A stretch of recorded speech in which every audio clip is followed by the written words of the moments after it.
some old friends, and not the least of which is Mike Erler, who actually gave me, after my paper route, actually gave me my first real job in the world. And despite that, Mike, and my failings at Erler's Dairy, I still made something of myself. But I do appreciate all of your help early on in my career.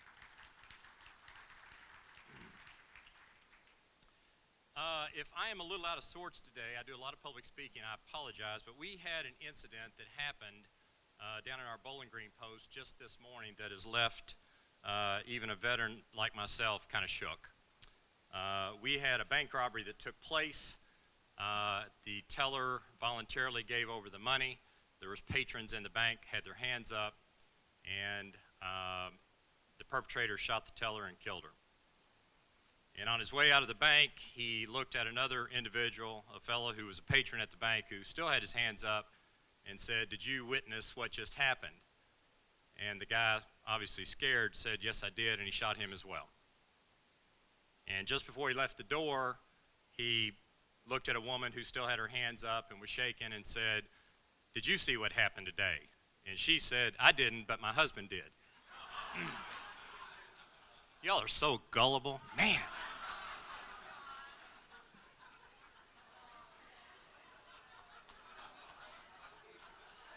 Drop the microphone. I am done with you.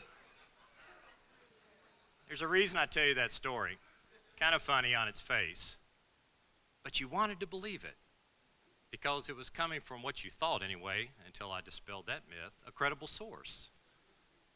And I think the American public today still wants to believe what they see on television, what they read in the newspaper, what they hear on the radio, and God help us, everything that they read on social media. And oftentimes it is true, but in the world of 30-second sound bites and short radio broadcast, we, as in the public, really do not get the full story because the time just does not allow for that.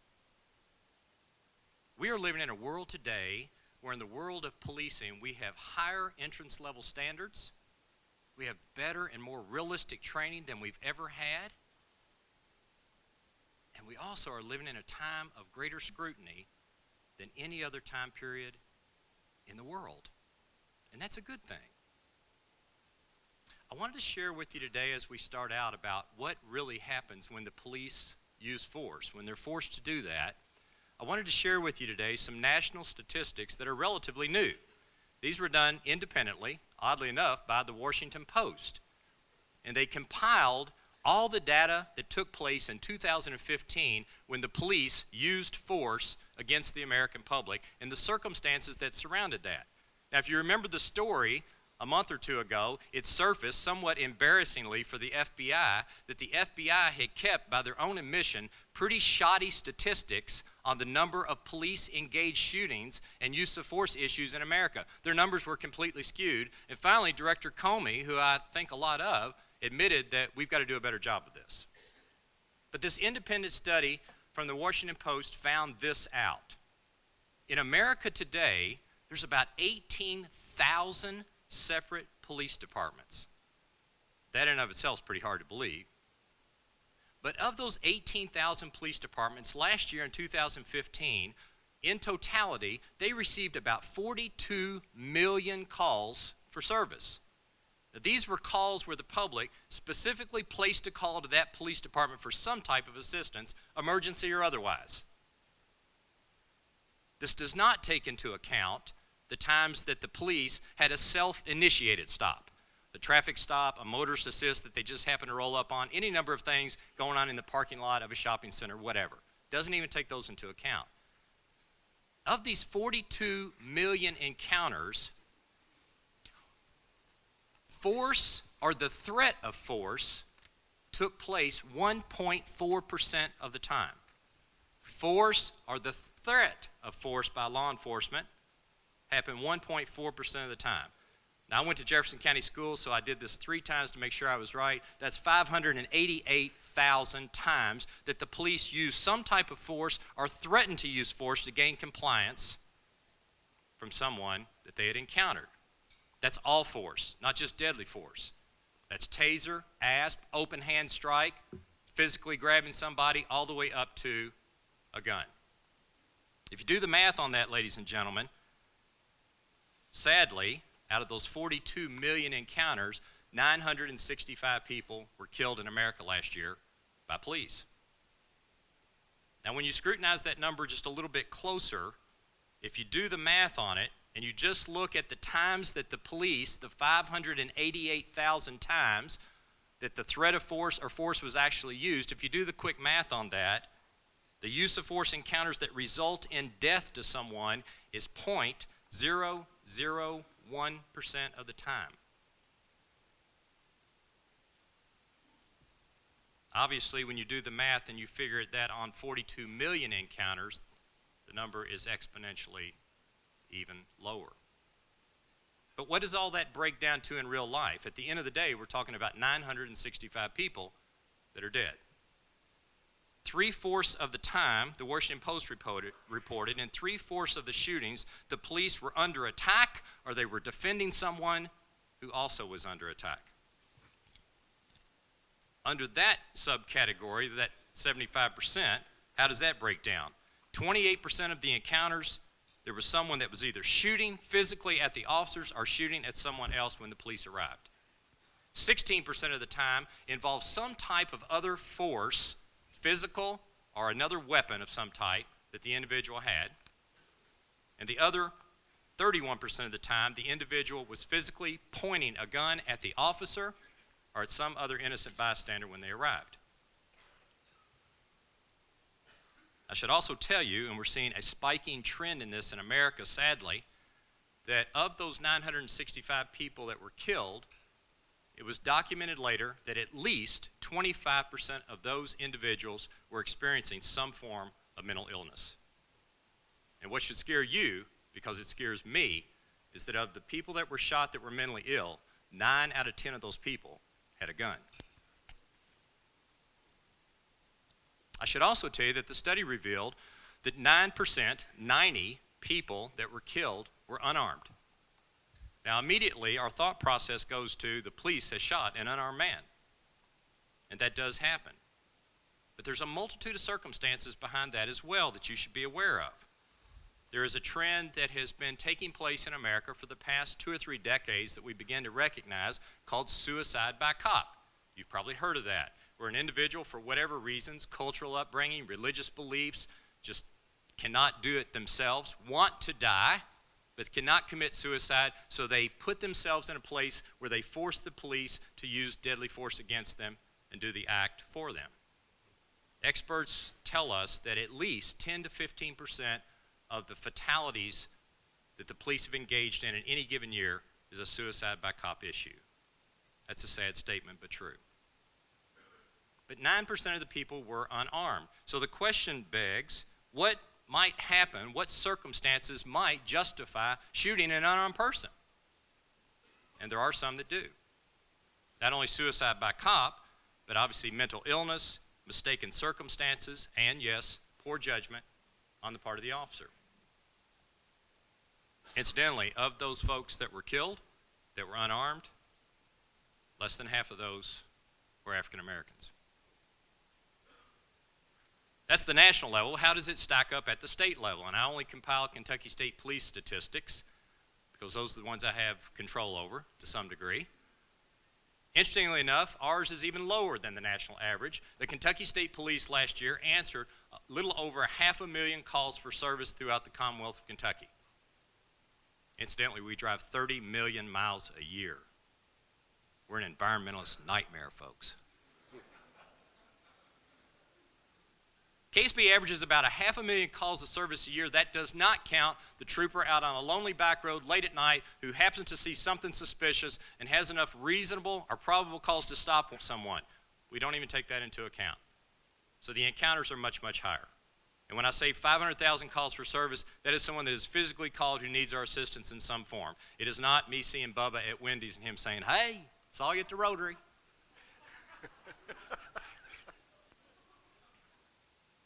Interestingly enough, in 2015, 16 people were shot by the state police.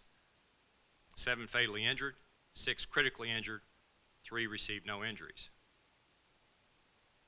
Ironically, we have shot 2 people in Jefferson County in the last 2 years. If you do the math on that one, the deadly force used by the Kentucky State Police, if you do the quick math on 500,000 contacts, that is 0.00003% chance that we may use physical force on you. The chances are extremely small. But the question begs, there's still 965 people that are dead. We know we live in a violent country, and there are some bad people in our country. But the question begs of police leadership and community leaders, can we do better? Can we do something different? And I think the answer is yes. When I look at the law enforcement community as a whole, first of all, I think we can do a much better job on preparing and training on how we deal with mentally ill people. Now, I'll proudly tell you that the Kentucky State Police and the Louisville Metro Police Department have had extensive training when it comes to a program called CIT, Crisis Intervention Training. It's a 40-hour block that deals solely with how to deal when you have an encounter with a mentally ill person. It's a fantastic course. Sad to say, there are many, many agencies in America that have little, if any, training on dealing with mentally ill people. Experts tell us that over half of our prison population has some form of mental illness right now. They're out there. But when you look at the math, we have a lot of agencies that are not focusing on mentally ill. And if 25% of our shootings are involving those type of people, and they have guns, I understand that, we still need to do a better job of that. Interestingly, the national statistics that the Washington Post came out with says that about 1/3 of all police shootings started as a simple traffic stop that turned into a pursuit that ultimately turned deadly. I'm not talking about the pursuit killing anybody. That's an entirely different topic. And invariably, when it heads south and the police have to use force and someone becomes a victim of that gunfire, invariably we hear, and justifiably so, a grieving family member say, the police killed my brother, the police killed my dad because he ran a stoplight. It's not why he was killed. That may have been the triggering factor. Now, statistics tell us that more restrictive pursuit policies and policies that govern officers' discretion and training in those areas can certainly reduce that number, along with the dangers of pursuits themselves. That much to the chagrin of some experts who would like to see all police pursuits abandoned, there is new evidence that shows that soft police pursuit policies increases crime. Criminals know. So there is a trade-off with all of that. I will tell you that our pursuit policy and Louisville's is even more restrictive than ours. We are very cognizant of the dangers of pursuing people. Also, we can do a better job in training in less than lethal methods of force. Now, when I say less than lethal, folks, the immediate thing that you think about is that less than lethal won't kill you. Less of lethal can kill you, particularly if it's used improperly. And when I say less than lethal types of force, I'm talking about taser, ASP, OC spray, you name it. There's a lot of them out there. By the way, does anybody know what taser stands for? You know what taser is. That was the non-scientific definition, by the way. Anybody know what taser stands for? You get a gold star. Time's up. TASER actually stands for, it's an acronym that stands for Thomas A. Swift's Electric Rifle. Anybody remember Thomas Swift from the Hardy Boy days back in the 40s, 50s, and 60s? He was this scientific, nerdy kid who always invented cool stuff like flying machines and stuff. He invented this electric rifle, and he named it the Thomas A. Swift Electric Rifle, TASER. And that really is the acronym even today of that. Go back to your place of businesses and tell them that you learned something at the Rotary lunch.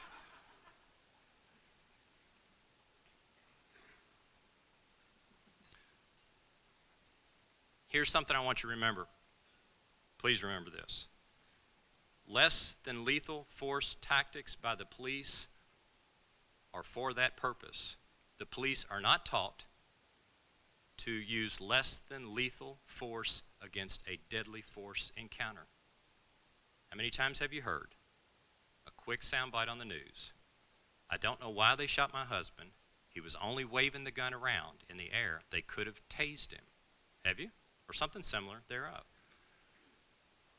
Let me give you some alarming statistics, folks. These are not open for negotiation. They are true. A knife-wielding suspect can cross 31 feet and stab an officer before he can unholster, aim, and fire one shot. 31 feet. The typical police shooting today, if there is such thing as typical, occurs in low-level light conditions. There's 12 to 16 feet between the officer and the perpetrator. A total of 5 rounds are fired in less than 2.6 seconds. It's over. Do an exercise for me right now. Get your glass or your coffee mug. Ready? No, this is real world here. On the table, don't spill your tea or burn somebody. I'm not going to be liable here. We don't have any money in the state police. I want you to bang that 5 times as quick as you can. Now, I did it last night. My wife said, "What are you doing in the bathroom?" Be quiet, woman. It's first speech. You wouldn't understand. That took you 1.6 to 1.8 seconds to do that. So give yourself another second. 5 shots have been fired and it's over. It happens quick, folks. I've been there in them.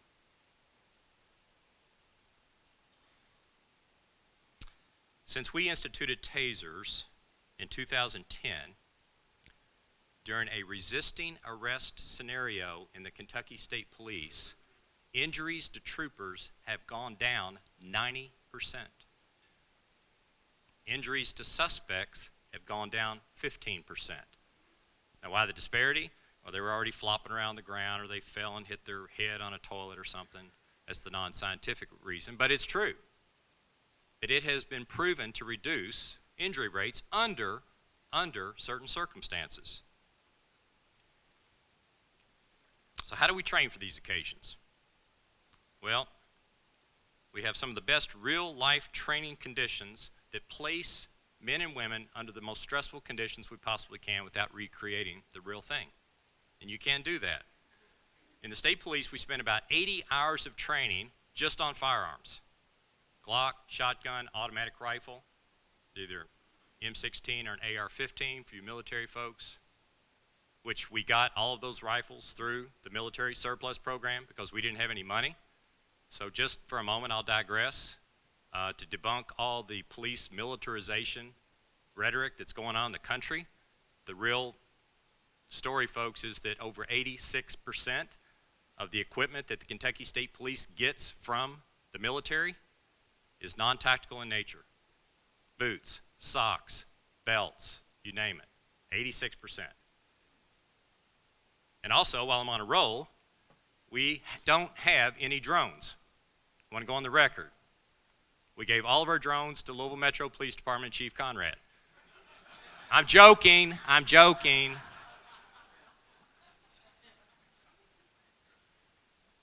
We spent a lot of time on lethal force, obviously low occurrence, high risk. We also spent a lot of time on less than lethal tactics. As I mentioned, taser, ASP, oleoresin capsum spray, OC spray as they call it. It's the first cousin to mace. Really what's in this little canister is nothing but water and super duper microscopic ground up hot peppers. It's environmentally sound. It's not fatal. It'll make you wish you were dead when you're sprayed in the face with it, but it's not fatal. Now this thing's measured in Scoville units. Those of you who like hot sauces and grow hot peppers know what I'm talking about. And OC spray, the ones we carry anyway, are 50,000 times hotter than Tabasco sauce. Now when you tell grade schoolers that, they go, ooh, oh man. And it is pretty cool. But aftermarket care with water, and some of the other things we train for, leaves you a little fuzzy-eyed and red, but it's non-fatal. It's been an incredible tool for us as well. We also, folks, spend, and I know Department of Criminal Justice Training does as well, and so does Louisville and Lexington's academies. We spend an incredible amount of time in the state police on critical decision-making skills, perception, common sense, cultural understanding, verbal judo, and dealing with the mentally ill. And we are a unique animal because oftentimes we are out there by ourselves and we have only ourselves to depend on. But what about the aftermath of a shooting? What happens then? Well, after a lot of light and public scrutiny has been shed on this of something that may have happened in 2.5 seconds, the courts have consistently ruled that when a jury is examining a deadly force issue, that they are to judge the officer's actions basically utilizing a pretty simple standard. And I know I've got some attorneys in the room. But basically the standard is this. Would a reasonable person under similar circumstances find that the force utilized by the officer to be necessary? At the end of the day, that's really the standard. Forget the training, forget all that. The circumstances as that person, that officer, believed them to be at that moment, and the actions that he used afterwards, was it reasonable? What about the investigation? Whew, man, I've worked a bunch of them over the years. In the KSP world, we're a little unique because, as I mentioned, in many rural areas in Kentucky, we are the only show in town. We work all of our own shootings, no questions asked. We also have about 12 to 15 small agencies now who are wanting to contract with us to work their shootings as well. In the KSP world, we have 2 supervisors from neighboring posts. They are not from that post where the affected shooting took place, who are trained in officer-involved shooting tactics that respond and begin the investigation. We also call out our accident reconstruction team that has about a $500,000 piece of equipment called the Leica system that does a 360 panorama of that scene. The trooper is automatically, regardless of the circumstances of the shooting, placed on a 2-week administrative leave with pay. Our employee assistance program, which is renowned throughout the country, responds to him and his needs. Ultimately, an autopsy is performed by the medical examiner. I'm going through about 160 million hours here in 30 seconds. It's a very, very entailed process. Ultimately, that case by the lead investigator is presented to the Commonwealth Attorney in that respective county. They make the decision, and usually it is presented to a grand jury or perhaps a coroner's inquest jury as well. What we're looking for is, aside from any criminal wrongdoing, was there any policy violations?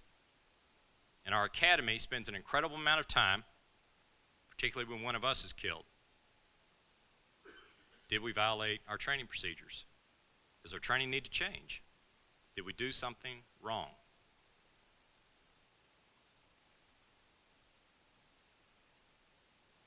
Those of you who read the newspapers and watch Bill Lamb's channel, I saw you over there, Bill. We lost 3 troopers in 90 days this year, 2 of which were line-of-duty deaths, 1 of which was due to gunfire on the Western Kentucky Parkway, on I-24, excuse me. I was on all 3 scenes. We even look at those. Did we do something wrong? Can we learn something from this scenario that we need to change that may keep our people alive and may keep innocent citizens alive as well? I will tell you this, folks. We always call them as we see them. There is no room for fudging. Whether it's a high-speed automobile crash we've been involved in that has taken a human life, God forbid, or use of force issue as well. Our integrity ranks higher than anything else we have. And we know to violate that one time and get caught, that you're done. You're finished. So every police shooting that we have, every crash we have, whether we're working it for us or for another agency, we are very, very strict in our guidelines, in our training, in our policy, and ultimately when we testify, we can prove or disprove whatever we're saying through proven scientific theory and fact. So, here's what I'd leave you with. The next time you see a use of force issued by the police, give it some thought. It certainly happened, and there is certainly the possibility that an officer was overzealous and overreacted. It has happened, because there's no way that you're going to take the human element out of policing. If you did, it wouldn't be any fun anymore, as is the case with most jobs. But to be very critical in your thinking and to do a little research and think about some of the things that I talked to you about today, and I appreciate so much you having me and giving me just a few minutes to share those with you. Thank you so much. Thank you, Rodney. We're going to open up the mics for questions. Rotarians, do you have any questions for Rodney? Great speech. I have a quick question. Terrorism, you know, you're hearing all this stuff. Is there any special training that you all are going through or more cognitive of than in the past? Yeah, it's a great question. Actually, I think every police officer now is mandated to go through a 40-hour block of in-service training called Homeland Security Issues. We're very involved in that. The Kentucky State Police has the largest intelligence base in the state. We don't run the Fusion Center, but we're a huge part of it. We have an intel analyst at each of our 16 posts now, and those services are not only available to the state police, but all neighboring police agencies as well. And very quickly, we're also involved with the FBI on what's called the JTTF, the Joint Terrorism Task Force, as are some other large agencies, including Louisville. So yes, we're very involved in that. That's great. Go ahead. Thank you for your service. Thank you, I appreciate sir. it. I have a better understanding now, and when I see the troopers' cars going by, I'll think about the positive things they're doing, not just my speed limit. My question for you is what are you all doing with body cameras, and how does that interact with lethal force? We're doing nothing. We know the one we want if we go to that. And if you've read much in the papers or watched on TV, it is not the price of the body camera that is so prohibitive. We could squeeze that out and afford it right now. Our budget is extremely tight. It is the storage of that data and how it's stored in the aftermath. Chief Conrad and I actually went to a round table up in D.C. for a day, and Albuquerque, New Mexico, which is about the same size force as Louisville, was telling us that they spend about $3 million a year in storage for their department. I gave Steve CPR and got him back up. It's a very expensive process. We add another element to that, being an extremely rural police agency. We don't have a precinct that we can drive to download our data. We're out there. We don't go to post every night. So we have some guys and gals that are working 2, 3, 4 counties removed from the actual post installation. So that is a whole nother element. So there's a lot of issues surrounding that. Currently, it's funny because I've been asked very few questions by legislators or the public about body cameras for the state police. I guess a lot of that focus has been on more urban areas. Currently, we are operating about 200 or 225 cameras in our cars. Those are expensive as well, a little bit easier to manipulate as far as storage and so forth. But no, we're not hitting there, and I'll be honest with you, one of the reasons is, as I mentioned earlier, we're driving 30 million miles a year, and I'm struggling to keep low mileage cars on the road and fuel in them right now. I mean, that's the real truth. I'm not opposed to body cameras. I don't think that the panacea and the catch-all that some people think they're going to be, and I think there's all kinds of privacy issues and things that are going to be surrounded with those as we see in the future and they move ahead in the courts. So we'll see where they go. But I'm not opposed to them at all.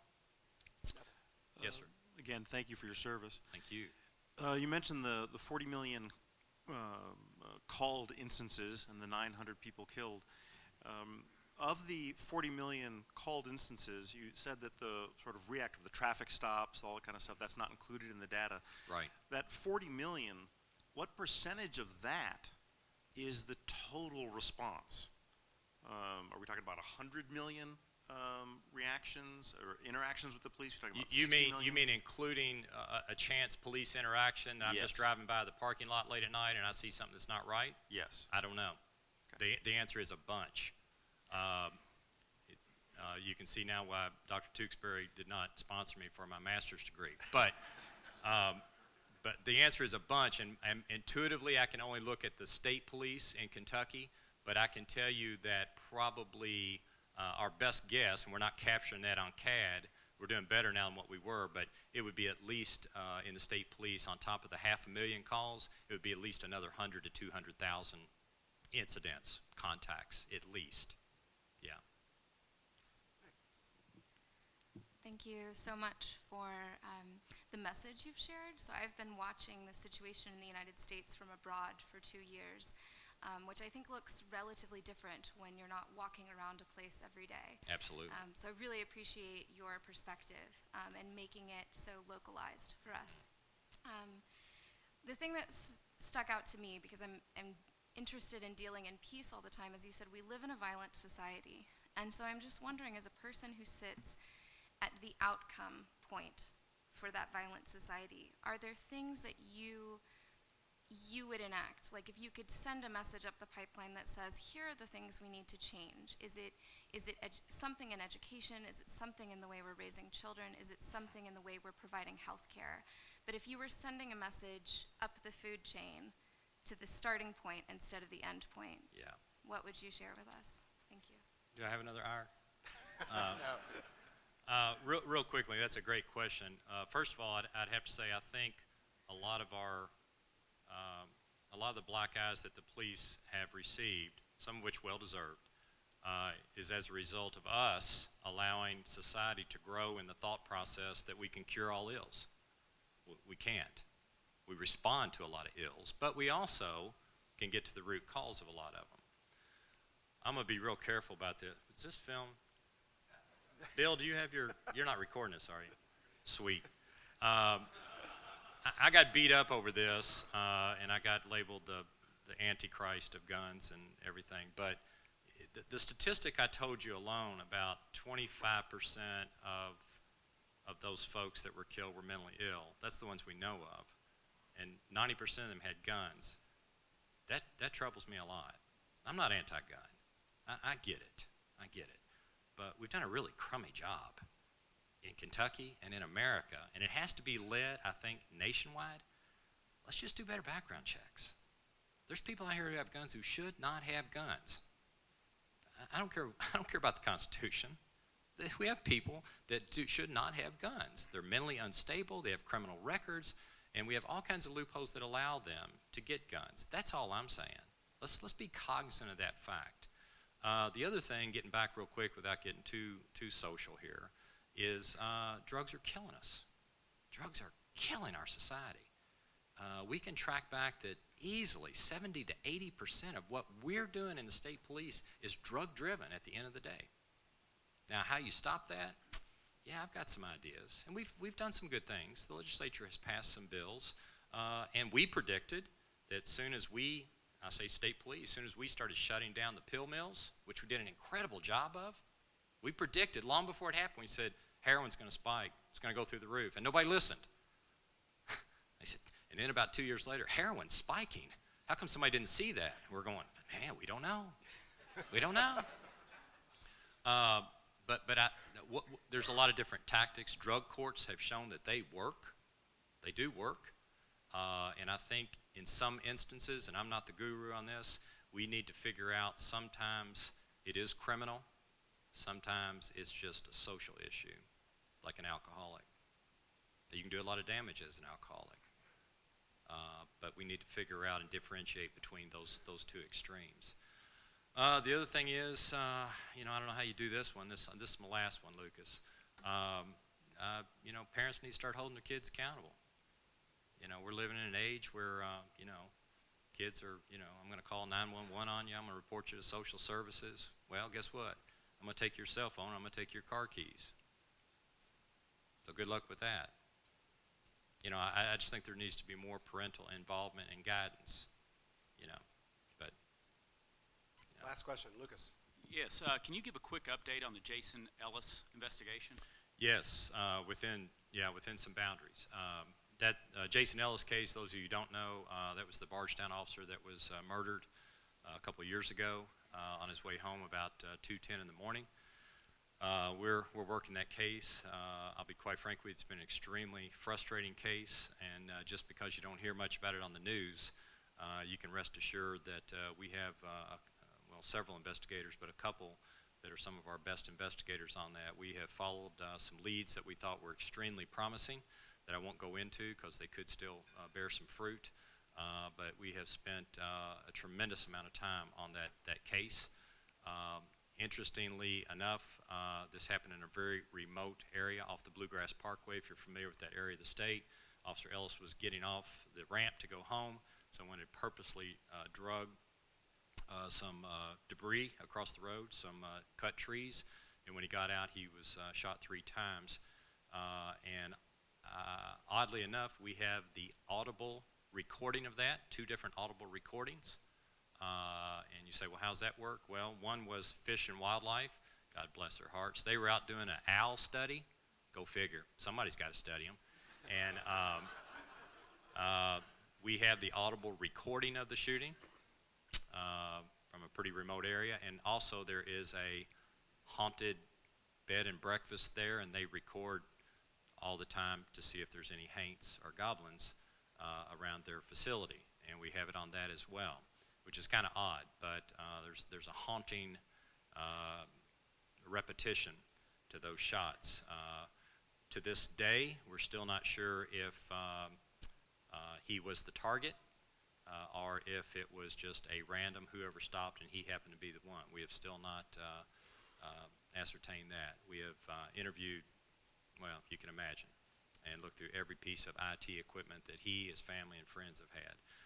So it's a frustrating case, one that we have not given up on. I still feel very, very hopeful that we'll solve that. And we have some of the best investigators, I think, on that right now. We've even talked to some other departments just to have fresh eyes look at it and see if we've missed anything. We're not beyond that for sure. So we'll see. Rodney Brewer, thank you so much. Thank you all so much for having me.